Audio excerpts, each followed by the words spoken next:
Seat के लिए लक्ष्मी नारायण चौधरी प्रभारी बनाए गए। इसके अलावा मंत्री सूर्य प्रताप शाही को मिल्कीपुर सीट की जिम्मेदारी सौंपी गई है। करहल सीट की अगर बात करें तो मंत्री जयवीर सिंह यहां पर मोर्चा संभालते नजर आएंगे। फूलपुर सीट पर प्रभारी दयाशंकर सिंह को यहां पर जिम्मेदारी सौंपी गई है प्रभार के तौर पर। वहीं मीरापुर सीट के लिए मंत्री अनिल कुमार को प्रभारी बनाया गया है। तो गाजियाबाद सीट के लिए 2 मंत्री सुनील शर्मा और ब्रजेश सिंह को जिम्मेदारी सौंपी गई है। तो विधानसभा उपचुनाव को लेकर मुख्यमंत्री योगी आदित्यनाथ ने आज एक बैठक की, जिसमें सब 10 विधानसभा सीटों पर होने वाले उपचुनाव के प्रभारी बनाए गए मंत्री शामिल हुए। हर सीट पर 3-3 मंत्रियों के अलावा संगठन से एक-एक पदाधिकारी की भी तैनाती की गई है। बैठक के बाद राज्य के मंत्री स्वतंत्र देव सिंह ने कहा कि बैठक में विकास परियोजनाओं, बाढ़ की स्थिति और अन्य मुद्दों पर चर्चा की गई।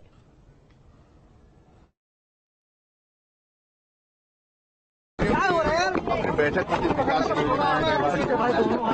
बाढ़ है और ये सभी चर्चा होती है।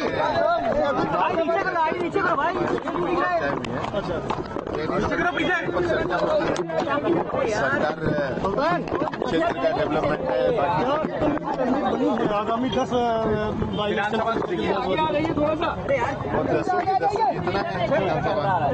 है, इसलिए उस पर भी चर्चा हुई। बाकी अपने संगठन की तरफ से मंत्रिमंडल की बैठक, संगठन के लोग मंत्रियों की चुनाव को लेकर भी चर्चा हुई है। उसमें चुनाव की भी चर्चा हुई। अच्छा,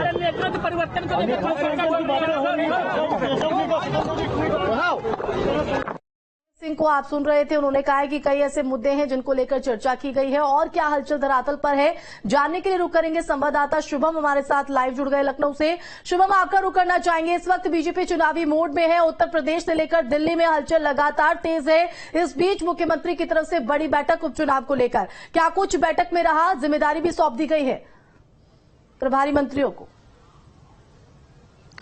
जी बिल्कुल देखिए, उत्तर प्रदेश में आने वाले दिनों में उपचुनाव है, लिहाजा इसे लेकर के मुख्यमंत्री योगी आदित्यनाथ ने अपनी तैयारियों को पूरी तरह से पुख्ता करने के लिए पूरी तरह से जुट गए और लिहाजा आज एक बड़ी बैठक भी उन्होंने जो प्रभारी मंत्री हैं उनके साथ साथ जो 3 कहीं कहीं पर 2 और कई जगहों पर 3 राज्य मंत्री भी लगाए गए हैं, उनके साथ एक बैठक कर रहे थे। इस बैठक में साफ तौर पर, स्पष्ट तौर पर उपचुनाव जो 10 सीटों पर होने, क्या कुछ मुद्दे रहने, किन चीजों के साथ उन सीटों पर उतरना है, इन तमाम चीजों पर आज मंथन हुआ है। और इसके साथ ही साथ इन मंत्रियों के साथ उनको कि पहले ही उन्होंने इन मंत्रियों को अलग अलग जगहों पर प्रभार सौंपे थे, तो निश्चित तौर पर आप समझिए कि लगातार अब वो 2024 के लोकसभा चुनाव के परिणामों के बाद से ही उपचुनाव को लेकर के वो लगातार सजग थे। और इसी कड़ी में आज एक फीडबैक मीटिंग के तौर पर आज उनके आवास पर ही मीटिंग चल रही थी।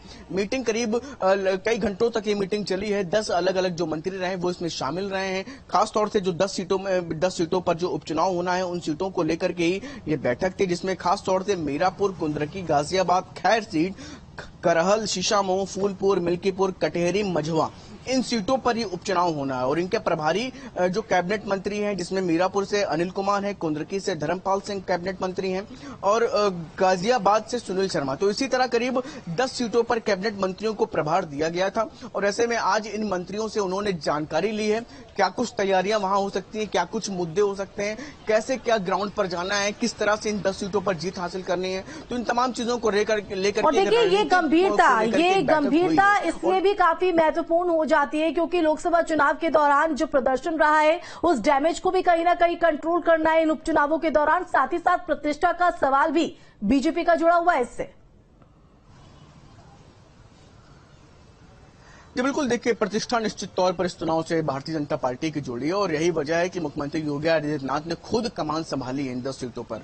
वो जैसे कि राजधानी लखनऊ में बीते दिनों कार्य समिति की भी बैठक में वो कह रहे थे कि हमारे कार्यकर्ता को किसी भी तरह से पीछे नहीं होना है, बैकफुट पे नहीं आना है, उसको डट करके आगे मजबूती से रहना है। तो ये तमाम जो मूल मंत्र है, वो तमाम मंत्र जो देते हुए खुद मुख्यमंत्री योगी आदित्यनाथ नजर आते हैं, वो इन चुनावों के दौरान कार्यकर्ताओं को देते हुए निश्चित तौर पर ये बड़ा बदलाव देखने को मिल सकता है। और कार्यकर्ताओं को पूरी तरीके से उन्होंने खुद भी कहा है कि मजबूती के साथ अपनी बात को रखें, वो किसी भी तरह से पीछे हटने की जरूरत नहीं है। और आज इस मीटिंग में भी कुछ ऐसे ही मंत्र दिए गए हैं।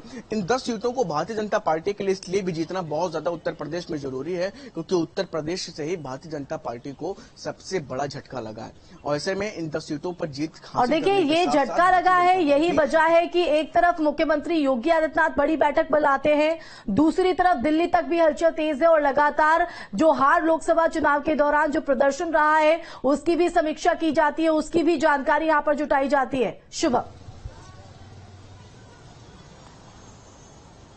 जी बिल्कुल, देखिए दिल्ली से लेकर के लखनऊ तक हर जगह पर भारतीय जनता पार्टी अपने हार को लेकर के मंथन करती हुई नजर आ रही है। कल भी केशव प्रसाद मौर्य दिल्ली में थे जहां पर वो जेपी नड्डा के साथ एक लंबी बैठक हुई। उसके बाद भारतीय जनता पार्टी के प्रदेश अध्यक्ष ने भी बैठक करी है। तो आप समझिए कि इन 10 सीटों से कहीं ना कहीं उत्तर प्रदेश में जो चुनाव होने हैं, इन चुनावों के माध्यम से एक भारतीय जनता पार्टी अपने कार्यकर्ताओं को बूस्टअप भी करना चाहती है। इन सीटों पर जीत इसलिए भी हासिल करना भारतीय जनता पार्टी के लिए जरूरी है। और आज जब अखिलेश यादव की भी प्रेस वार्ता हुई है तो वो भी इस पूरी जो प्रक्रिया बीते करीब 24 घंटे से उत्तर प्रदेश और दिल्ली के बीच में चल रही है उसको लेते हुए भी वो हल्के मजाकिया अंदाज में चुटीले तंज कसते हुए भी नजर आए। तो ऐसे में फिलहाल अभी भारतीय जनता पार्टी की अगर बात करें तो वो 10 सीटों पर नजरें बनाई हुई है।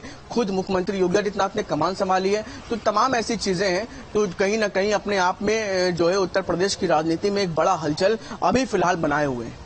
बिल्कुल, इस हलचल को लेकर आप नजर बनाए रखिएगा। फिलहाल बहुत शुक्रिया शुभम तमाम जानकारी देने के लिए। तो यहां पर जिम्मेदारी तमाम मंत्रियों को सौंप दी गई है और बूस्टअप यहां पर कहीं ना कहीं करने की कोशिश कार्यकर्ताओं को भी। तो लोकसभा चुनाव में निराशाजनक